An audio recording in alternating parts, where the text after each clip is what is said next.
Hello ସାଙ୍ଗମାନେ ଜୟ ଜଗନ୍ନାଥ। ମୁଁ ଯାଇ ପହଞ୍ଚି ଯାଇଥିଲି କଲେଜରେ। ଦେଖିବା ବେଳକୁ ତାପରେ ଲ୍ୟାବ୍ କ୍ଲାସ୍ ଥିଲା। ଲ୍ୟାବ୍ କ୍ଲାସ୍ରେ ଆଜି ଦେବାନା ଖାତା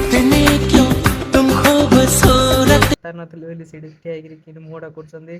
ତାପରେ ପଳେଇ ଆସିଥିଲୁ ଲ୍ୟାବ୍ ଏକ୍ସପେରିମେଣ୍ଟ କରିବା ପାଇଁ।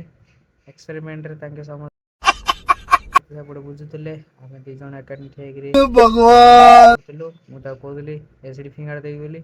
ତାପରେ ସାର୍ ଆମର ଏକ୍ସପେରିମେଣ୍ଟ ଦେଖାଉଥିଲେ ମାନେ କେମିତି କରିବେ ବୋଲି ପିଲାମାନେ। ଆମେ ଦୁଇ ଜଣ ଠିଆ ହେଇ ଦେଖୁଥିଲୁ। ସାର୍ଙ୍କ ପଛକାନି ସାର୍ ବି ଆଗରେ ଠିଆ ହେଇଥିଲେ। ସାର୍ଙ୍କ ପଛରେ ଠିଆ ହେଇ ଭିଡ଼ିଓ କରୁଛୁ ଆମେ। ତାପରେ ଆଦିତ୍ୟ ଭାଇନା ପୁରା ଡାକ୍ତର ଗେଟଅପ୍ରେ। ତାପରେ ଆମର ପ୍ରୀତି ଭାଇ ଆମର କରୁଥିଲେ ପ୍ରୋଜେକ୍ଟ ମିନ୍ସ କ'ଣ ଲ୍ୟାବ୍ରେ ଏକ୍ସପେରିମେଣ୍ଟ କରୁଥିଲେ। ଆମେ ବସିକି ଦେଖୁଥିଲୁ। ତାଙ୍କେ କଲା ପରେ ଆମେ ନିଜ ଖାତାରେ ଲେଖିବୁ ବୋଲି। ତାପରେ କ୍ଲାସ୍ ସରିଲା ପରେ ପ୍ରେଜେଣ୍ଟ ପକାଇ ପଳେଇ ଆସିଥିଲୁ ରିଟର୍ନ ଘରକୁ। ଆଦିତ୍ୟ ଭାଇନା କହୁଥିଲେ ମୁଁ ଟିକେ ଭିଡ଼ିଓ ବନାନ୍ତୁ କାହିଁକିନା ଆମେ ଫେମସ୍ ହବୁ। ତାପରେ ରଖୁଛି, ବାଏ ବାଏ।